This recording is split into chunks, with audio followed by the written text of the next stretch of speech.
Nos nossos primeiros episódios da série Arte em Destaque, convidamos a artista Carla Iapoti e Purã Eté para nos dar um testemunho da sua grande jornada pessoal e a jornada coletiva do seu povo. Reconhecimento do território, da identidade, da autodefinição e da existência importante dos nossos povos indígenas no Brasil e no mundo. A Carla tem uma história para contar que dá filme, como todas as mulheres que estiveram participando desse projeto. Essa jornada que estamos compartilhando é histórica, porque desde o Paleolítico, Neolítico, inclusive, mais de 75% das mãos encontradas nas cavernas foram mãos de mulheres. Artesanato, joias, arte fazem parte da história das mulheres. E hoje mais de 50% da arte é produzida por mulheres. E o reconhecimento, o apoio, a presença e a sustentabilidade dessa representação visual do mundo busca um equilíbrio de igualdade. Bem-vindas a esse projeto histórico. Bem-vindos essa perspectiva única e maravilhosa, similarmente única, que cada participante desse projeto oferece.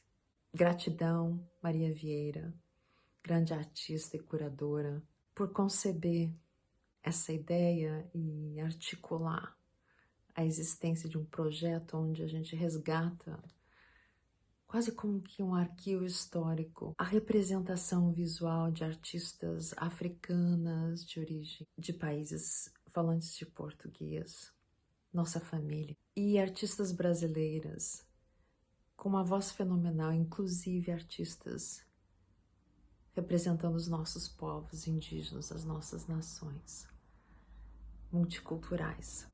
Nessa inteligência criativa, multicultural, coletiva, maravilhosa para o século XXI de inclusão e democracia, democratização da arte, de transformação cultural. Aproveitem esse espaço, participem, compartilhem com amor, porque cada pessoa hoje vota com o seu compartilhar das coisas que nós queremos ver no nosso futuro predileto acontecendo mais e mais.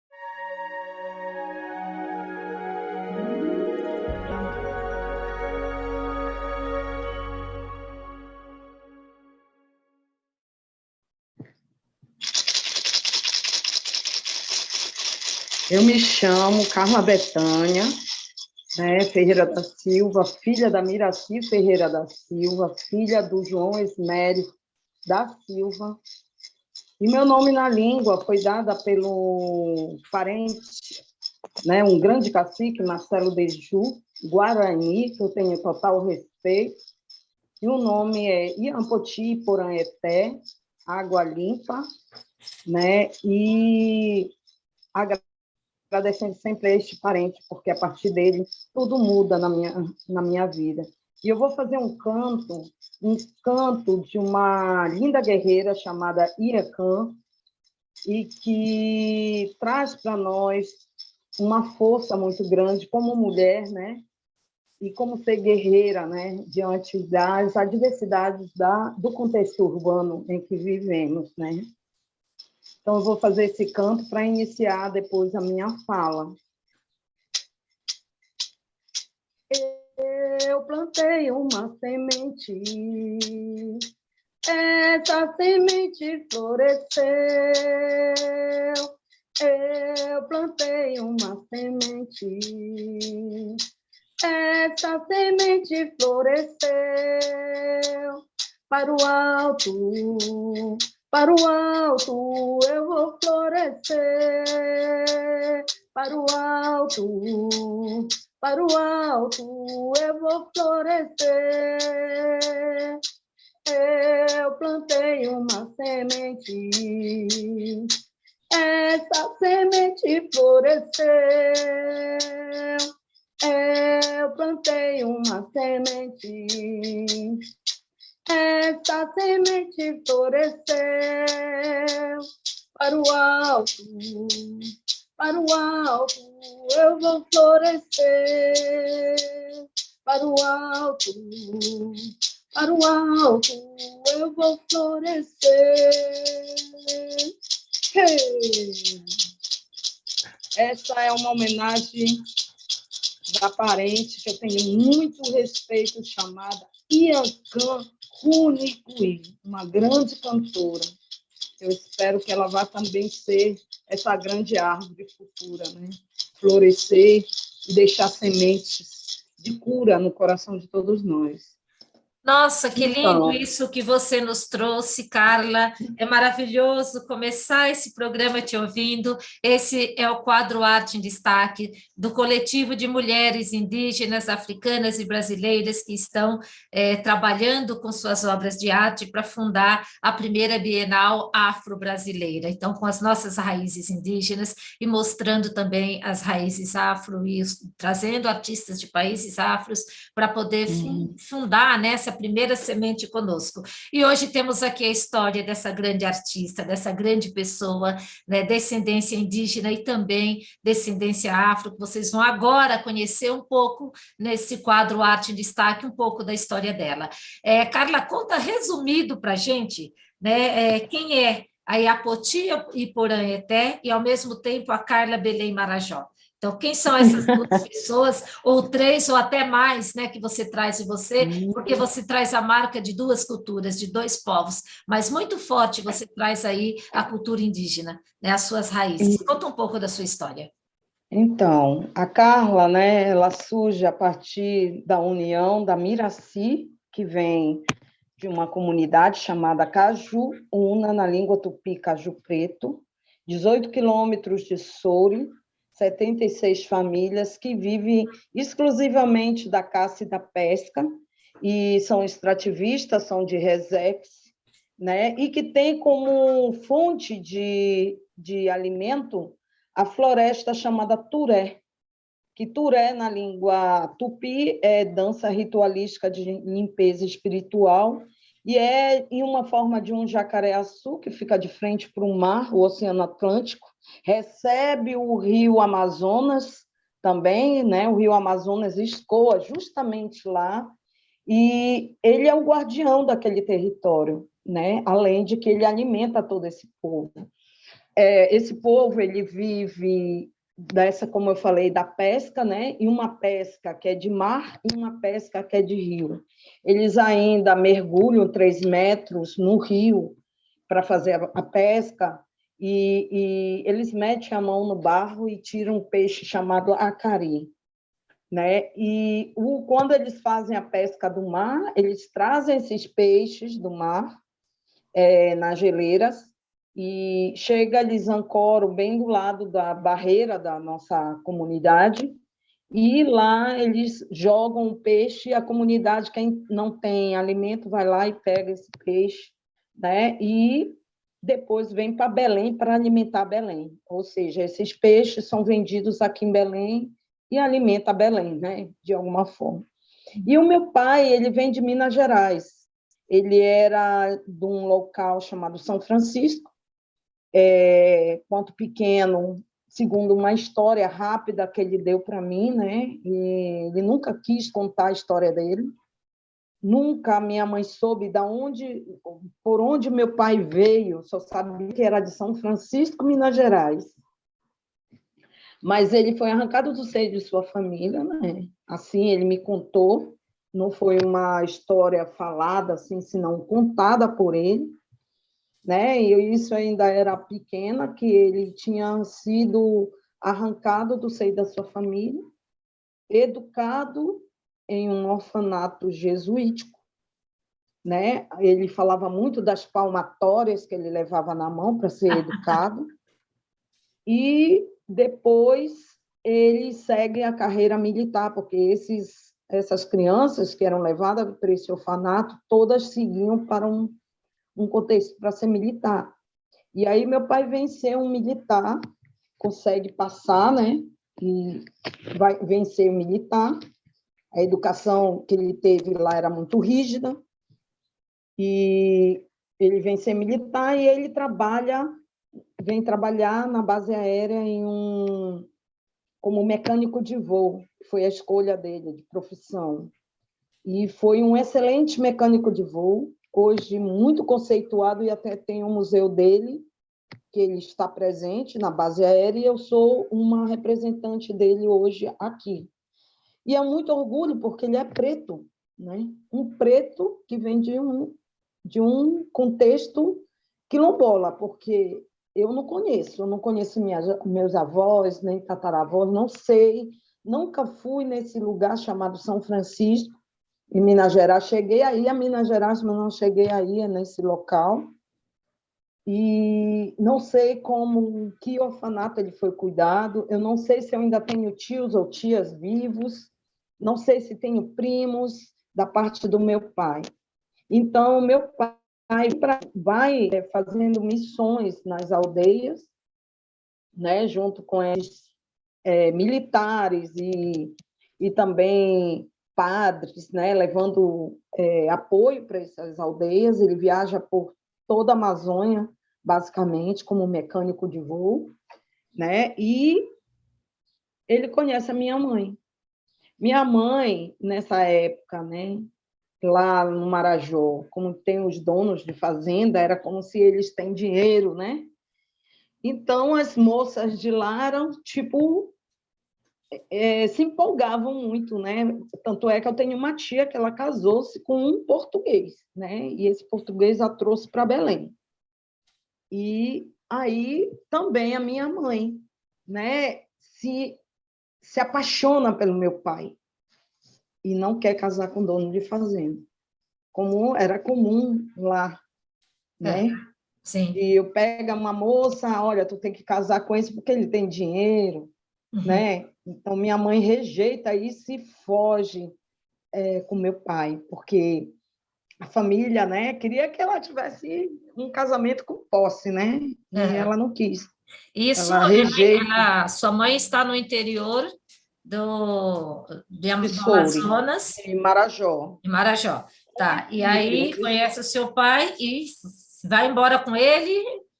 Vem para Belém, né? Tá. Com ele e me tem, né? Tem eu e mais 2 filhos. Um morreu de Covid, que foi meu irmão, e ficou só minha irmãzinha, que mora no Rio de Janeiro. Ela tem toda a força do sangue do meu pai, negro. E eu tenho toda a força do sangue da minha mãe, e isso meu pai me coloca. Você tem que seguir a história da sua mãe. O meu pai, antes de falecer, ele me colocou, ele me posicionou. A busca de ter esse reconhecimento é pela força que o meu pai deixa para mim, de dizer, não, pode seguir, você é um indígena, não tem como. Eu não posso mudar o teu ser. A gente conversou muito, a gente dialogou muito, porque eu dizia, pai, mas você é preto.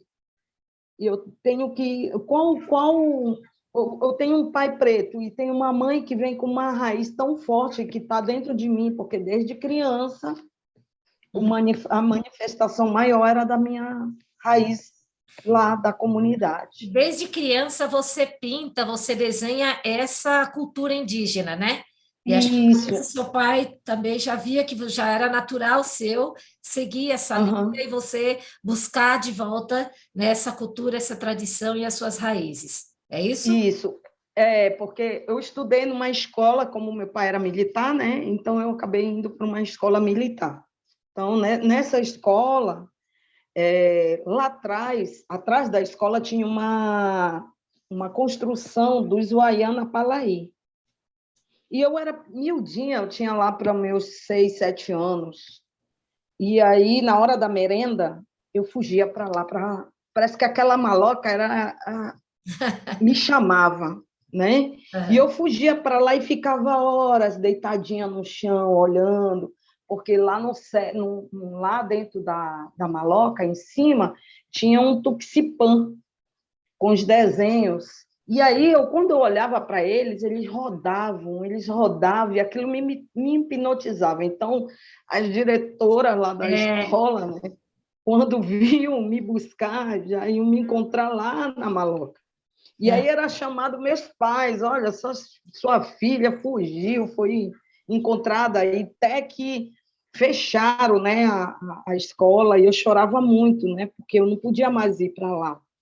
E aí, qual era o meu ponto de fuga? Era a floresta, que tinha uma florestinha dentro da escola, e eu fugia para lá e eu não conseguia me interrelacionar com as coleguinhas, que me chamavam de selvagem, me chamavam de sagui, que era um nome que era tipo um macaco sagui, e aquilo não me afetava, era muito interessante. O nome sagui não me afetava, pelo contrário, me dava força, porque eu dizia assim, eles estão me chamando de macaco, os macacos fazem parte de mim, então eu sou macaco. Então, na minha cabeça, os macacos eram a minha relação, né, imaginária, né, de que eu não era diferente deles, eles eram iguais a mim, e eu era igual a eles. Então, eu tinha esse entendimento, então eu não levava para o sistema preconceito, e chorar, porque me chamaram de macaca. Não, eu não fazia isso. E como que você chegou à universidade? Porque também é muito difícil nesse contexto indígena, tem que ser uma batalha muito grande, né? Enquanto você tinha o seu pai por perto, a sua mãe por perto, eles te protegiam. E depois, na vida adulta, como é que foi isso? Então, o meu pai, como você mesma colocou, meu pai e minha mãe foram realmente uns grandes guardião da minha vida. Mesmo com alguns erros do meu percurso de meu pai. Né? Meu pai, ele errou bastante, mas eu não nego isso. Mas ele foi um amigão, porque ele me segurava, ele sabia quem eu era. Tanto é que, quando eu era pequenininha, meu cabelo muito lisinho mesmo. Ele me carregava, ia levar para passear, e muitas vezes as pessoas diziam, quem é essa menina tão linda, uma índiazinha? Ele dizia, minha filha. Não, mas não pode ser sua filha. Justamente faziam essa Discriminavam comparação por do conta do cabelo. cabelo, E aí eu chorava. Aí eu posso te dizer que eu chorava, porque diziam que eu não era a filha dele, entendeu? E esse impacto me afetou até quanto adolescente, porque eu via meu pai e minha mãe e eu não conseguia me enquadrar. Então, lá na escola Tenente Rego Barros, como eu não conseguia me interagir com esse coleguinha, quem me descobriu um professor de arte. E ele via que, em português, eu tirava muita nota baixa. Português. Se você for ver meu boletim, as notas baixas em português eram terríveis. E quando você vai ver de arte, as notas altíssimas, porque lá tinha arte plástica, técnicas agrícolas, tinha vários segmentos, e eu me enquadrei muito no de arte. Então, quando eu fiquei na fase adulta, né, que eu terminei meu segundo grau, meu pai foi transferido para o Peru, para ser um adido aéreo como militar, porque ele era um conceituadíssimo, um preto conceituado no meio militar, olha que coisa. E não tinha quem dissesse assim, esse preto é errado. O meu pai, ele era muito inteligente, assim, extremamente inteligente, que ele conseguia desdobrar dos preconceitos e conseguia com que aquele branco respeitasse ele. E isso foi um aprendizado, entendeu? Que eu acompanhava e me alimentava disso. Então, nós fomos morar no Peru por 4 anos. E lá no Peru, entrei na universidade lá, tive que aprender o espanhol, hoje eu falo espanhol fluentemente, né? Entrei na universidade da Ricardo de Palma, não pude entrar na outra universidade federal porque estava tendo o problema do Sendeiro Luminoso. Então, era-se proibido, né, que uma filha de um militar pudesse estudar lá. Certo. E aí poderia morrer, né? Então, estudei na universidade particular, meu pai pagou a universidade, eu entrei. Que E curso quando eu vim você de lá, fez? arquitetura e urbanismo, não tinha outra. Ou eu seguiria arquitetura e urbanismo, ou eu seguiria estilista. Desde pequena eu queria ser estilista. Meu foco era estilista, assim, eu queria ser estilista. Mas acabou que eu entendia que ser arquiteta daria caminho para o estilista. Sim. Porque não tinha esse curso aqui em Belém, só em Minas Gerais. Olha que coisa. Tinha em Minas Gerais, mas não tinha em Belém. Então, eu entro na universidade, né, lá da Ricardo de Palma, começo a ter o contato, olha com quem? Os incas. Que coisa maravilhosa. Olha a sua cultura aí. E aí, quando eu entro em contato com eles, eu tinha muita dificuldade na questão de que lá no Peru os estudos são muito rígidos, muito mais rígidos do que na escola onde eu estudava. E aí, eles, por serem extremamente inteligentes, sim, na sua essência, eles me puxaram na turma. De um lado era chinês, do outro lado japonês, na frente os espanhóis e atrás os incas. Aí, como eu não conseguia me enquadrar nem com um, nem com o outro, nem com o da frente, eu me enquadrei com os de trás. Os incas. E aí, lá é assim, você estuda, forma um grupo, esse grupo você vai até terminar o seu curso. Você imagina o que é isso? Você tem que conviver e ter que amar, e ter que entender os defeitos do outro, as qualidades. Isso foi muito bom, muito prazeroso para mim, porque eu consegui, né, me adaptar à forma traz crescimento também, né? Exatamente. E aqui é muito diferente, né? Porque aqui é muito individual. E lá não, era muito coletivo. Por exemplo, se um daqui precisasse de um documento do outro, não é porque eu tenho raiva dele que eu não vou dar o documento para ele. Aqui eu vejo muito isso. Né? Lá não. Na sua própria consciência, você tem a obrigação de dar aquele documento àquela pessoa. E aí você terminou a sua faculdade de arquitetura neste meio. Aí, logo que você terminou, você veio no Brasil ou você trabalhou lá? Não, aí quando eu fiz o segundo semestre, não, o quarto semestre lá, eu volto para o Brasil. Ah, tá. Aí quando eu volto para o Brasil, eu dou entrada na Universidade Federal. Só que eu tive que voltar tudo de novo, porque as matérias que tinham lá não tinham no curso.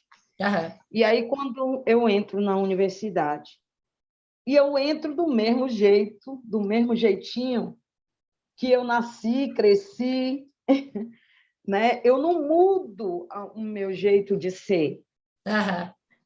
Esse é um ponto que é muito forte em mim, né? Eu não consigo mudar e me enquadrar com o modo social do mundo branco. Na verdade, é assim, você não consegue negar as suas raízes para se adaptar àquilo que você não é. Então, você é muito mais que original, você é fiel às suas raízes, e não teria que ser diferente, porque está estampado, está impregnado em você, isso. E agora vamos entrar um pouco no mundo artístico. Como é que, de tudo isso, você se tornou hoje essa artista plástica? Hoje você já fez exposição na Suíça, né, em Liechtenstein. Você já tem os seus quadros vendidos aí, já ganhando várias cidades do Brasil e o mundo, e você está no coletivo que daqui a pouco vai ser a primeira base para uma Bienal Internacional. Como que você chega neste mundo daí, depois de toda essa história, aí terminou a arquitetura, e como entra? Aí, na arquitetura, né, eu começo a sofrer, preciso falar sobre isso. Tá. Na arquitetura, quando eu entrei na turma, eu lembro bem que eu entrei com um vestidinho verde, com o meu colar, que eu trouxe lá do Marajó, né? E que tinha umas peninhas, assim, eu lembro bem. E quando eu entro no primeiro dia de aula, eu percebo a turma que me olha, quem é essa pessoa tão diferente? Eu sou colocada, eu lembro bem, eu fiquei do lado direito e toda a turma do lado esquerdo. Bem longe de você, com algumas cadeiras vazias. Bem longe de mim. Aí, com o passar do tempo, né, já lá pelo quarto semestre, eu começo a ter dificuldade no projeto com um professor que começa a me discriminar. Nossa. Ele começa a dizer que a minha mesa estava suja, ele nunca chega comigo num diálogo, numa aproximação. E aí, 2 coleguinhas da turma percebem isso, e eram filhos de professores de lá do curso, de lá da universidade, que é a Vânia e a Tânia. Eu agradeço elas, eu tenho que falar no nome delas, porque elas foram fundamentais para que eu tivesse essa formação. E aí eu não tinha computador, não tinha nada. E muito mais a dificuldade, porque eu tinha aprendido o espanhol, estava com todo o costume, junto com os povos incas, e vem para Belém reaprender tudo de novo. É uma reabilitação, na verdade, né? Sim. E aí, essas duas colegas, que eram irmãs, né? Elas percebem que eu estou sofrendo a discriminação dentro da turma e começam a se aproximar de mim e dizer assim: você quer fazer trabalhinho conosco? Aí, só que eu percebi que elas tinham observado uma coisa: toda a minha escrita era através de desenho. Olha que interessante. Tudo a ver com a arquitetura. Era através de desenho. Eu só conseguia defender alguma coisa, alguma fala, se eu tivesse um desenho. Certo. E aí, durante todo esse tempo, buscando, já indo para a orientação, já para o meu TCC, eu já vim com o TCC do Peru na cabeça. Quando eu chego aqui, entro na universidade, sofro todo esse impacto, aí eu crio meu projeto de ambientação utilizando móveis inspirados no grafismo indígena. Eu crio todo um mobiliário, um design de mobiliário para uma sala de estar de hotel.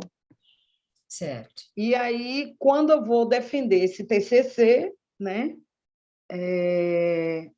eu buscando um orientador, o orientador diz para mim: esquece essa coisa de índio lá, você aqui.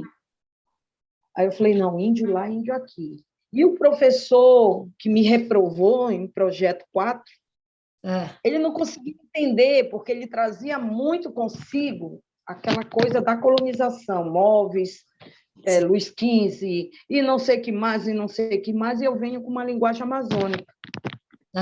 Então, foi um choque térmico muito grande. E, para o meu azar, eu pego ele no final para defender meu TCC. Só que aí, como se diz, né? O indígena ele não está só. E aí, essas duas coleguinhas, que hoje são grandes arquitetos, elas começam a dizer assim para mim: Carla, você vai entregar o trabalho. Então, todo o trabalhinho que você fizer, você entrega para nós, que a gente vai te acompanhar. Porque a gente quer ver se esse professor realmente está com discriminação contigo. Aí que eu vou entender o que é discriminação. Entendi. Entendeu? E aí ela disse: olha, se ele mandar um desenho, você faz 2. Aí eu fazia tudo o que elas mandavam. Tudo. Elas, na verdade, era quem te orientavam, né? Para que não desse brecha para ele te discriminar, né, por competência, não era essa questão de competência, era realmente discriminação racial aí, né? Porque era uma indígena, e aí, uma indígena arquiteta. E aí o meu professor do curso, coordenador, que ele foi muito importante, ele que disse: Carla, tu não tem como encontrar um orientador para você, você é muito diferente do curso. Eu vou ser o teu orientador. O nome dele é Daniel Campio. Ao defender, aliás, teve um fato também muito forte, que quando eu apresentei o meu projeto para os alunos, começaram a achar graça. Acharam graça e disseram: meu Deus, que TCC é esse? Os índios vão comer a gente, vão não sei o que mais. Então, eram linguagens muito fortes. Ninguém quis fazer... Eu imagino, isso é uns 30 anos atrás, né? Eu imagino como eu entrei em 95. Hoje ainda imagina naquela época. Eu entrei em 95, saí em 2001. E aí, quando eu apresentei, eu me lembro que eu chorei muito, porque eles falaram tudo aquilo e ninguém queria fazer o TCC junto comigo. E eu tive que ir para a reitoria. O meu orientador disse: não, Carla, nós vamos lá na coordenação. e vamos conversar com ele sobre o seu TCC e que está todo pronto já, e que você precisa defender. E não tem ninguém que queira fazer com você. Então, vamos fazer o seguinte, você vai ser a primeira a fazer sozinha. Opa! Defender Que bom ser sozinha. pioneira, né? Abre E portas aí para as foi... outras. Sim, e aí eu defendi, fui a primeira a defender sozinha o TCC, com louvor, passei com excelência. Tem aí meu currículo, meus documentos, tudinho. E aí eu saio da universidade e caio num abismo. Porque como uma menina com todo esse fenótipo, com toda essa carga cultural... Vai pegar um projeto de arquitetura de alguém aí, de uma empresa grande para fazer. Eles não olham para você e não confiam nisso, né? No seu potencial. Exatamente, aí é que entra essa questão. Aí, quando eu fui estagiar, eu fui em busca de estágio. O primeiro estágio, lá na universidade ainda como estudante, foi a FUNAI. E quando eu estagiei na FUNAI, eu fui levada para uma aldeia, Tembé, do Alto Rio Gurupi. Naquela época, com todo o respeito, eu estou falando para todos, eu era moça. E quando eu chego, eu vou com um engenheiro e um arquiteto, dentro de um barco e mais um da FUNAI. No meio do rio Gurupi, dão voz de prisão para nós. Vocês estão presos na aldeia. E lá fui eu vendo pela Mata Virgem, naquela época, foi em 97, Mata Virgem, pássaros para um lado e para o outro, jacaré e tudo, e eu lá dentro de um barquinho, uma mocinha saindo, já quase terminando a faculdade, né, mas que tinha que buscar estágio para poder completar, né, a sua formação, e vai para uma aldeia, Tembé, que eu tenho muito respeito, mas muito respeito mesmo desse povo Tembé, do Alto Rio Gurupi, toco meu maracá para eles, porque lá, na hora que ancorou o barquinho, né, olhando para a mata com aqueles indígenas tradicionais com uma flecha apontada para o nosso barco, dão voz de prisão para nós, chegada, e quem eu sou recepcionada, uma grande capitoa, magrinha, situação danada, magrinha, com um cocazinho, chamada Verônica Teneterrara. Olha. Uma idosa com uma sabedoria, e ao redor dela, atrás dela, um grupo enorme de indígenas de várias aldeias, homens fortes e valentes, todos tradicionalíssimos, com seus cocais, com a sua arco e flecha, e eu levo aquele susto imenso, né? Porque a minha comunidade, como todo mundo sabe, né? O Marajó perde essa tradição, né? Devido à colonização. Então, eu tive um impacto muito grande. Com esse impacto, eu achava que eu iria morrer lá, né? E a minha regra desce, e aí essa capitoa fala na língua e diz assim para os indígenas que estavam no barco que mandasse eu descer, que ela ia cuidar de mim.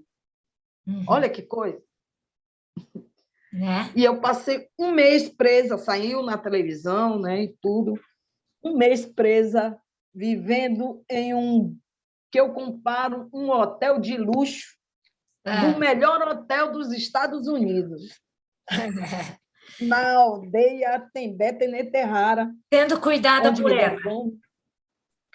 Ela mandou 2 indígenas me dar banho, me lavar a minha roupa, me deu banho com ervas, me pintou, me deu uma saia, me deu cocá, me deu sutiã. E mostrou para você o que você realmente precisava enxergar e buscar na sua vida. Exatamente. História maravilhosa. Isso dá um filme, viu?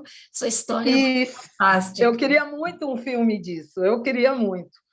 E aí, quando chega, ela diz assim, você vai participar, ela fala português pouquinho, ela falava português pouquinho. Você vai participar da festa da moça.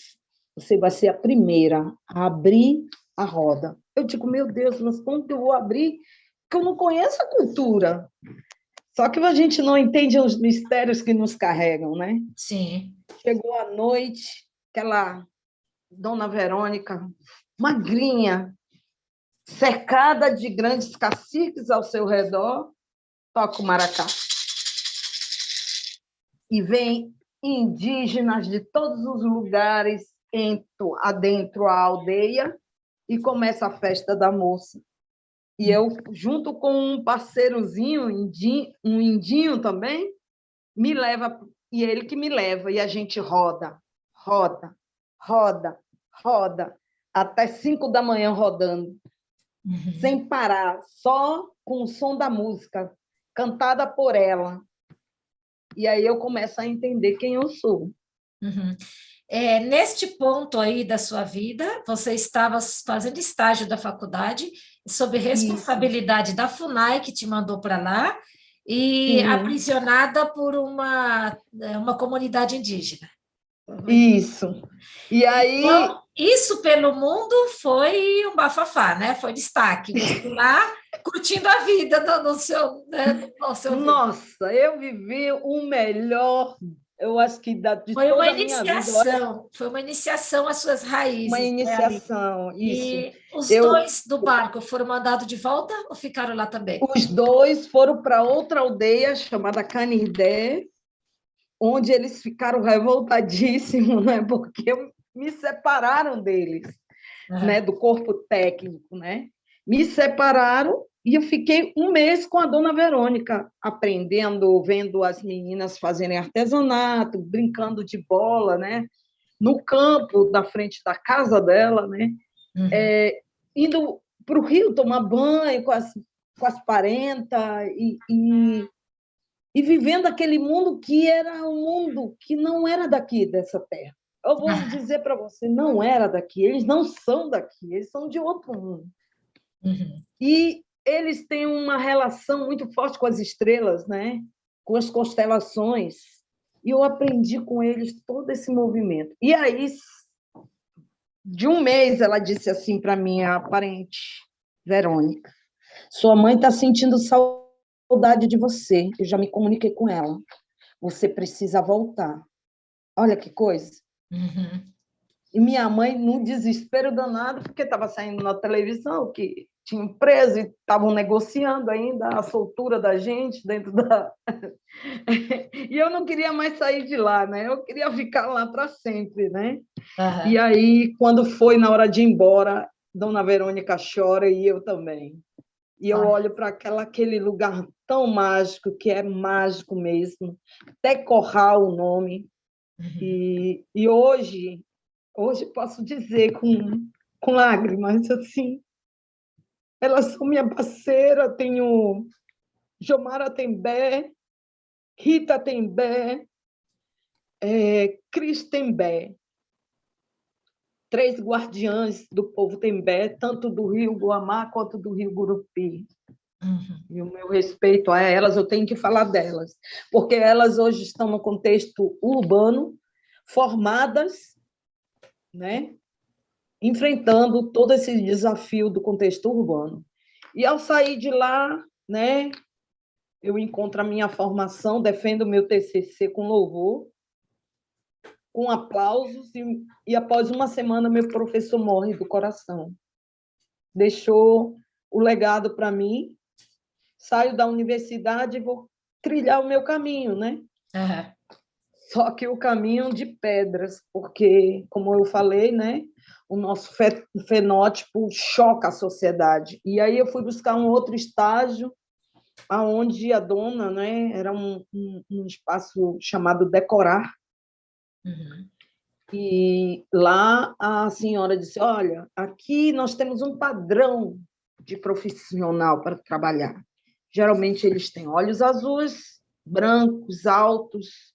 Tinha um padrão. A cara da discriminação, né? Na verdade. E você não se enquadra com um padrão. Mas nós estamos tentando mudar isso, e aí eu vou fazer um teste com você. Eu disse, Então, vamos fazer o teste. Peguei tudo que ela dava de conhecimento, eu pegava e enxertava o meu TCC. Tudo. Enxertava o meu TCC. Na época, eu ainda não tinha defendido. Enxertava meu TCC. Ele está lá no meu TCC, tudo que eu aprendi nessa loja. Uhum. E aí, um dia, ela disse, olha, você passou e eu queria saber se dá para você tomar um banho todos os dias e lavar o seu corpo com a bucha. Nossa. Porque os clientes que vêm para cá são clientes VIP. Nós temos classe A, classe B e classe C. Eu disse, é mesmo? Tá bom. Eu não fui mais. Disse para ela que eu não queria, sabe? E eu finalizo, né, a minha formação com essa história. Uhum. E depois daí, fui trabalhar na SAEB, na prefeitura, fui trabalhar em escola, dando aula para artesã. Minhas alunas hoje são profissionais, graças a Deus, me considero bastante. E eu não perco, eu fui dar aula de desenho para elas, né? Desenho à mão livre. Uhum. E aí, nesse mundo, nesse universo, eu dei aula de história da arte, né? Um pouco da história da arte, mas só que eu não entrava como tem nas bibliografias, eu entrava no mundo da arte, vivendo essa arte no local. Né? Vou dar um exemplo, vai para o Peru, como é que vive a arte no Peru? Assim, assim, assim, assim. Mostrava as artesãs, que na sua maioria é indígena. Então, eu entrava sempre com a arte no contexto indígena. Uhum. E ali eu me realizei dentro daquela turma, né? Isso é muito 2 anos. bonito, porque em nenhum momento você foge das suas raízes, né? O tempo todo você Exatamente. reafirma. E até o seu estágio te levou a reafirmar mais ainda e você aprender muito mais. Agora, como o nosso tempo está acabando, Caio, eu queria que você falasse um Uhum. pouco da pintura e do Isso. seu, como o professor Fleury entrou na sua vida, o seu trabalho agora como artista, você está também entrando no mundo da moda, na vestimenta também, Isso. realizando um sonho, né, da sua infância, que era trabalhar um Isso. pouco com esse vestuário. E como você está nesse coletivo de arte. Então, se você puder falar da pintura, do coletivo e do seu contato com o Fleury, antes da gente Foi. encerrar. Então, antes de iniciar, assim, eu sempre fui a que sobrevivi dessa arte, né? Eu não tinha trabalho mais, né, desempregada, meu pai morreu, minha mãe morreu, então eu tive que me virar sozinha. E me virando sozinha, eu encontrei a arte novamente que me abrigou, né? Que é a arte que eu trago do meu povo, né, ancestral. E aí, um belo dia, né, eu entrei na UEPA como ouvinte, na turma do professor Fleury. Eu vim da Universidade Federal tentando entrar pelo sistema de cota e sofrendo preconceito, muitas vezes, do indígena e do mundo urbano, né, e dos próprios lá dentro da universidade. E aí, sem o direito, né, porque o Marajó não tem esse documento de afirmativa do território. Agora tem E uma aí, declaração que o Marajó não tem etnia indígena aí, né? eles têm uma declaração em que eles dizem, mas isso, para mim, é Não é real. insignificante. É Isso não é real, né? insignificante. Uhum. E aí, com esse documento, eu não consigo entrar na universidade pelo sistema de cota. E o mais interessante, o negro foi reconhecido através da Zélia Amador, uma grande guerreira negra, que consegue reconhecer esse povo, né, lá, mas não tem um indígena que reconheça o território. E aí, né, como tudo me parece que é na escrita, né, e é o que vale mais. Você teve atrás dessa escrita, desse documento. Mas mesmo assim não tive um resultado, porque o negro olhava para mim, ela não vive no nosso quilombo, nunca teve no movimento negro. E aí, como é que ela é? Ela pode ser reconhecida? Porque é isso que precisa ser compreendido. Cultura afro é um jeito, tem o seu jeito, e a cultura indígena tem o seu outro. Sim. Não se pode uma sobrepor a outra e dizer afro-indígena. Eu não aceito essa fala, porque eu vivo com ela dentro de mim. Eu sou uma afro e indígena. São duas culturas dentro de mim, ainda vou pintar isso, que eu vejo muito diferente. Sim. Mas só que não dá para negar que está aí. Mas a indígena ela é muito mais forte dentro de mim. E eu fui embalada por esses indígenas para que eu entendesse que eu era uma indígena. E aí eu entro nessa turma e do professor Fleury, venho nessa enxurrada e entro na turma do professor Fleury, como ouvinte. E ao entrar parece que há uma mudança de atmosfera, e nesse período tinha uma vivência com o povo Runicuí, que era o Mapu e o Cianã. E o professor Fleury convida a gente para uma feira lá no Centu. E aí a gente vai lá no Centu, eu, o Arahi e Iramana, somos 3, de contexto urbano, com essa afirmativa, com lutas bem de afirmação. Quando a gente chega lá, a gente se depara com os parentes nos reconhecem. E nos cuida naquele lugar, porque existiam pessoas com muito preconceito ali, e que não aceitavam a nossa presença ali. Sim. E aí, eu acabo entrando nessa turma do professor Fleury, e nesse período eu tive um sonho, que foi quando eu começo a manifestar os desenhos em quadros. Eu já tinha isso, mas ele manifesta em quadros. Eu disse, não, eu tenho que desenhar isso em quadros. Eu não posso desenhar ele em papel, eu quero quadro.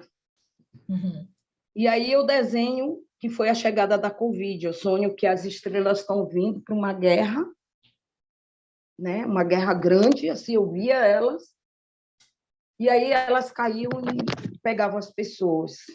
Hoje, esses quadros estão no território Tupinambá, onde a liderança é minha prima, né?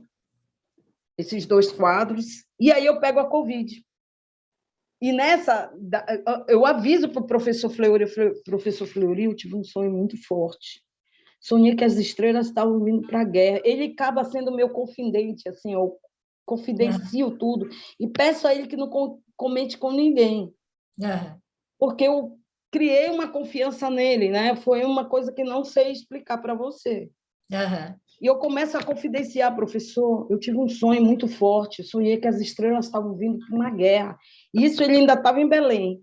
E eu não sei lhe falar, eu tenho essas coisas dentro de mim, esses manifestos dentro de mim que eu não consigo explicar. Aí você pinta e ilustra o livro dele. Não, aí eu pinto, né? Quando eu pintei, ele já tinha ido para o lugar dele. Ele sai de Belém. 3 dias depois, né? Começa a Covid. 3 dias depois começa a Covid. E aí eu converso com ele novamente e ele diz, você relatou um fato que iria ocorrer. O seu quadro mostra isso, que era a chegada da Covid. E aí eu pego a Covid. Ficamos um tempo sem se falar. E aí eu sonho com a Covid. Covid querendo me levar. Desenho e mando para ele. Ele acabou sendo o meu confidente dos meus desenhos. E aí, eu confidencio meus desenhos para ele, né? Sim, sim. E aí, quando eu vejo, eu começo a manifestar vários desenhos. E começa toda a história aí. Aí pinta essas belas telas que você está pintando, que já foi exposta em Liechtenstein, na Suíça, e que vai ser exposta pelo mundo inteiro, né? Então, as portas estão se abrindo agora para a Iapoti e Porã-Pé, né? Com essa forte luta e esse traço indígena, e trazendo a sua cultura e a sua comunidade junto. Tudo isso é muito bonito, né? É fantástico essa sua história, e tudo isso justifica porque você não pinta simplesmente porque quer vender uma coisa para qualquer pessoa ver. Você está pintando aquilo que você vivencia, aquilo que lhe é oferecido dentro da sua cultura, dentro da sua intuição, Isso, nos seus sonhos, exatamente. né? Então, isso é muito bonito. E aí você chega no coletivo de mulheres indígenas e afro. Me conta um pouco dessa experiência, como é que está sendo para você? Bom, ter essa relação de ver vários trabalhos, né, tão bonitos, tão reais, assim, né, tão bem vivos, né, que cada um traz consigo, isso já mostra que a educação, ela, de nossos ancestrais, eles têm um mecanismo próprio Sim. de nos educar, né, de nos ensinar essa bibliografia própria. Essa individualidade dando as mãos, né? Porque, na verdade, Uhum. ninguém é individualidade. Você não é uma individualidade porque você traz toda uma tradição e todo um povo com você. Né? As meninas, Isso. cada uma de um país da África que participa ali, traz toda uma cultura e todo um povo junto com elas. E aí isso Isso. reflete no trabalho delas. Só que aí nós nos reunimos e aí as meninas da África, cada uma fala da sua cultura, nós falamos cada uma do que estamos vivenciando, e aí nós vamos buscar um ponto comum a todas nós. E acho que esse Uhum. ponto comum é que é a riqueza aí do trabalho, porque você não é sozinha. Elas, Isso. ninguém é sozinha. E daí traz para um grupo para mostrar, né, qual é o território que cada uma precisa mostrar, Carrega, né? mas e precisa mostrar também para o mundo, mas o que da outra você precisa enxergar também para aprender a respeitar e valorizar e também levar consigo, né? Porque aí nós estamos Uhum. fazendo uma troca e todas nós estamos dando as mãos para mostrar que todos somos um só, né? Não existe diferença, Isso. ninguém é diferente de ninguém, todos somos iguais, né? E as nossas necessidades neste mundo, né? Por mais que cada um tenha uma busca diferente, a essência é a mesma, né? A Com essência, certeza. a alma, Até palpita porque e busca a mesma coisa, né? somos de um mundo amazônico, né?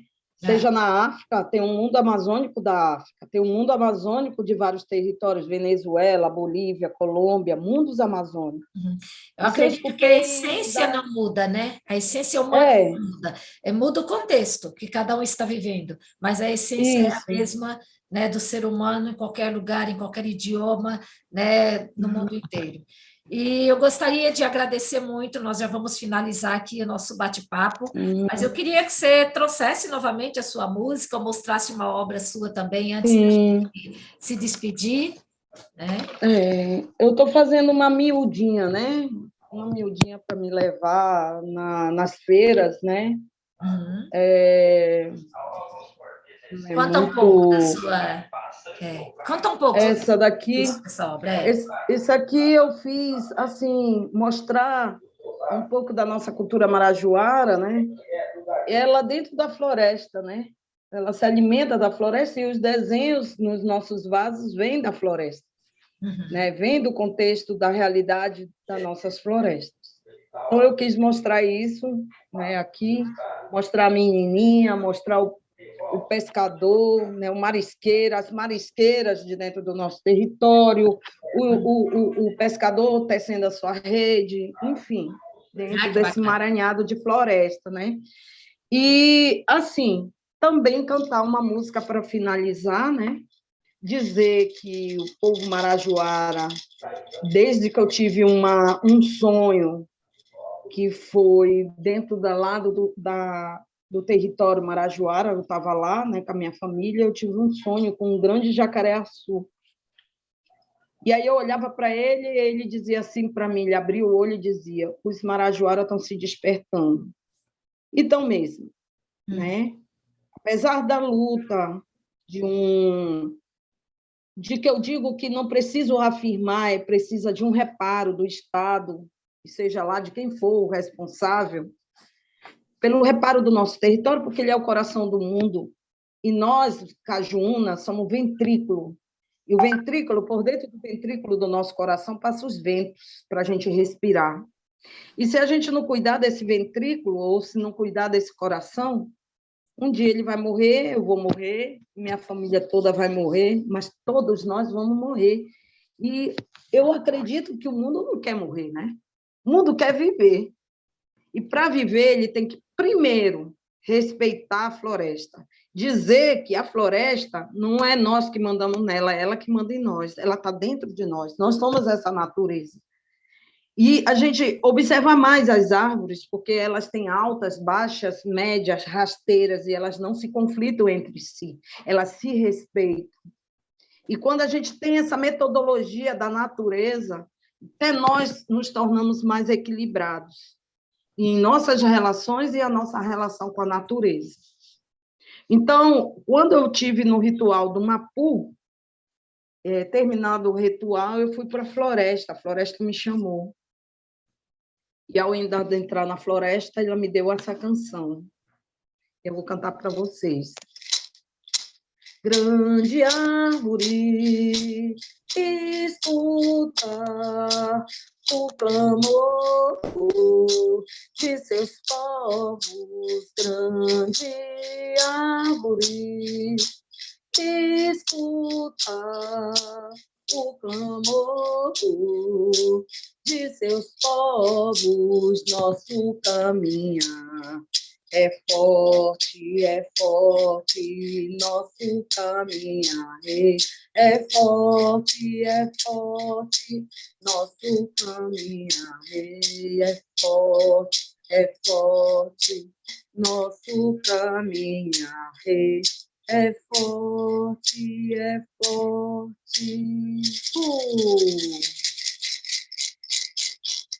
Ai, que lindo, gratidão por esse momento, gratidão por tudo isso. Essa sua história é uma história muito interessante, muito comovente. Isso daria um filme, um documentário, uma história muito bonita. Eu gostaria desse filme, viu? Então, Quem estiver interessado, me procure. Nós vamos realizar e começar a abrir portas para isso, né? A primeira forma de você concretizar algo que você quer é manifestar o seu desejo. Então, se você manifestou o seu desejo, com certeza a história logo. Com certeza. Muito linda essa história, muito obrigada. Né? Agradeço muito a sua presença no nosso coletivo de mulheres, porque você traz muita riqueza e traz essa força, porque assim como você, né, eu sou descendente indígena e eu também me sinto, né? Eu não sou branca, eu não sou indígena, eu não sou negra, né? Onde é que estão as minhas raízes? E eu sei muito bem onde estão as minhas raízes, eu tenho esse respeito todo, né, por toda a minha raiz, por buscar essa história da minha mãe também, da minha avó, que também foi pega no mato, tirada, né, caçada a laço e levada para a cidade, e eu preciso fazer essa retomada de volta às minhas origens, porque é só assim que eu vou me completar. Né? Eu acho que a gente se completa quando verdade. E você está e eu consigo lhe reconhecer, e esse foi um dos fatores que fez eu continuar, né, no coletivo, pelos seus traços, assim, não tanto por eu me sentir bem acolhida, né, pelo negro e pelo indígena, pelo fato de você trazer essa força, assim, uns traços muito forte. Lembra muito a minha tia Cleuve, um dia eu vou mandar foto dela para você ver quanto você é parecida com ela. Olha, ela era de Cametá, uma camutá que criava jiboia. Olha que interessante. E muito bom saber isso. Eu fico olhando, né, as etnias. A minha mãe, ela nasceu no Pernambuco, né? E lá tem duas etnias próximas, né, a região que ela e a minha avó nasceram. E aí eu fico falando, nossa, eu sou Capinauá ou eu sou Funiô? Aí eu olho os traços dos Capinauás, todos parecem muito com a minha mãe. E eu trago esses traços da minha mãe. E aí eu falo, nossa, então eu acho que eu sou Capinauá. Aí vou estudar a história e ver, naquele período, quais eram as etnias que estavam lá, e tudo remete aos Capinauás. Né? Então, agora eu preciso fazer uma visita aos Capinauás para ver essa minha identidade, se realmente faz sentido, e depois ir nos cartórios buscar esses documentos para poder trazer isso de verdade. Né? Como você disse, que a gente sempre precisa de documentação. Não basta sentir. Aqui, para ser reconhecido na nossa sociedade, né, urbana, a gente precisa ter o documento. Então, eu vou em busca disso também, me reconheço em você, quero te agradecer, e você, nossa, está me dando uma grande força para que eu faça isso, né, desse caminho também, de reconhecer através de documentos e registros minhas origens. Minhas origens. É verdade, Ó, é verdade. Rapidinho, só para antes de finalizar, eu hoje eu tenho respeito dos indígenas, né? Eu hoje, para mim não ter esse choque térmico com a sociedade, com o Estado, eu mesma faço meus trajes. Como você vê, o projeto Iapoti Poraeté, que é o da moda, né? Eu trago todo esse cocá, eu fiz ontem, e as bonequinhas foram a Ticuna que fez para mim, Lila Ticuna, que caminham junto com ela. E ela, quando colocou no meu cabelo, ela fez questão de tirar foto, e ela disse, nossa, agora você é você. Olha que coisa linda, né? né? Então, assim, eu recebo para mim o reconhecimento maior é quando vem um parente e consegue me enxergar e dizer para mim, olha, você é uma parente. Então, eu não preciso mais nem do documento, assim, no meu entendimento, né? Precisa, sim, né, pela carteira de identidade, precisa, mas eu já tenho esse reconhecimento desse povo, que são diversos, são de vários povos, Runicuí, Ticuna, eu sou embalada, Cambeba, e vai indo, né? Tem Bé, mas e aí Que vai lindo. por aí, e aí eu estou tranquila agora, né? Só fazendo meus trabalhinhos e ajudando a minha comunidade, né? É isso. Preciso muito receber apoio para a minha comunidade. Tem a minha prima que tem um pedido, né, de cestas básicas para elas lá. E é isso. Gratidão a Só todos e fala mais todas uma desse vez, onde fica a coletivo. sua comunidade? 18 quilômetros de Soure. Aham. 18 quilômetros de Soure, da Ilha do Marajó, é um município do Marajó. Então, já Né? está feito aí o pedido, quem puder ajudar, por favor. Né? E Mando, para ir conhecer também, quem quiser ir conhecer, lá é aberto, eles sim, recebem as pessoas ou não? sim. Recebem, sim, desde que fale com a liderança. E vou deixar o número da liderança, né? Que é liderança mulher e liderança homem. Liderança homem é o Carlos Alessandro, né? Meu primo, um grande guerreiro. E a liderança mulher, irmã dele, a Isabela. Então, assim, para ser bem organizado, as pessoas que entram em contato vão com eles abrigam dentro da comunidade e eles ficam sobre a ordem da comunidade, né? A Sim. partir do momento que eles cheguem lá e já ficam, eles vão dar o apoio para a comunidade. E, Carla, tem redes sociais? Tem Facebook ou Instagram? Não, lá na comunidade eles não têm ainda a internet, Você, né? através de você, as pessoas chegam, porque daí você faz a ponte com Só você. direciono, eu direciono para eles, e aí lá eles recebem essas pessoas, entendeu? E Então, vão tá ser bom. respeitados, com certeza, desde que respeite, eles vão ser respeitados dentro do território. Não esquecer só também dizer que o indígena, ele não é mais aquele do museu, Nem do tá? Porque as museu, nem dos pessoas livrinhos. criam esse universo, né? E aqueles E dos o indígena, livrinhos. aquele está congelado lá no museu. O indígena hoje está na universidade, o indígena já está ocupando espaços em prefeituras do Estado. Os indígenas, só que eles não vão perder a sua essência. Isso aí ninguém vai conseguir tirar deles. Mas eles estão aí, estão entendendo, estão vindo para um diálogo, né, de conversa com a sociedade do branco, né, com o seu sistema, e fazer com que o branco entenda que ele tem um sistema dele dentro do território e que merece ser respeitado. É isso. Muito bem, né? Muito bem colocado aí, esse respeito é importante, né? E a Carla fala com essa força, porque na verdade precisa abrir esse espaço mesmo para poder ser colocado e todo mundo fala, nossa, mas por que vem com essa roupa e tal? Porque esta é a cultura deles, esta é a maneira como eles se identificam e ainda tem que usar um pouco para cobrir mais, porque aqui na nossa sociedade, no meio urbano, não permite, né, que eles sejam totalmente originais. Então, por isso essa roupa. Muito obrigado, Carla. Eu te reconheço muito, te agradeço, né? Obrigada, gratidão. Aqui foi uma aula, tudo isso que você trouxe. Eu tenho certeza que muitas pessoas não pensaram, né, em que situação cada indígena, quando tenta chegar à universidade, passa. Né?